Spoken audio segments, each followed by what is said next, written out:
ஆனால் நாம் இதே ரமதானினுடைய கடைசி 10 நாட்களில் தான் உலகத்தினுடைய எல்லா காரியங்களையும் வைத்திருக்கிறோம். நம்முடைய பெருநாளைக்கான ஆடைகளை தேர்வு செய்வதாக இருக்கட்டும், பெருநாளைக்காக ஏழை எளியவர்களை போய் தேடுவதாக இருக்கட்டும், நம்முடைய கபருக்காக அல்லாஹ் தந்திருக்கக்கூடிய நாளை நாம் புறக்கணித்துக் கொண்டிருக்கிறோம்.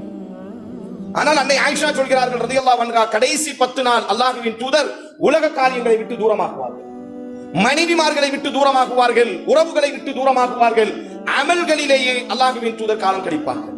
என்ன தேவை ரசூலுல்லாஹி ஸல்லல்லாஹு அலைஹி வஸல்லம்?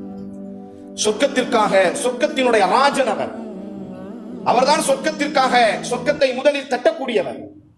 ஆனால் அன்னை ஆயிஷா சொல்கிறார்கள், இரவு முழுவதும் இரவை உயிர்ப்பிப்பார்கள், இரவிலே நின்று வணங்கிக் கொண்டே இருப்பார்கள். உறவுகளை விட்டு தூரமாகுவது, உலக காரியங்களை விட்டு தூரமாகுவது. ஏன் என்னுடைய ஈமானுக்கே இவ்வளவு நான் அமல் செய்கிறேன் என்று சொன்னால், முஸ்லிம் உம்மத்தே உங்களை நீங்கள் தயார்படுத்துங்கள் என்று அல்லாஹ்வின் தூதர் சொல்லாமல் சொல்ல வருகிறார்கள் அவர்களினுடைய செயலின் ஊடாக.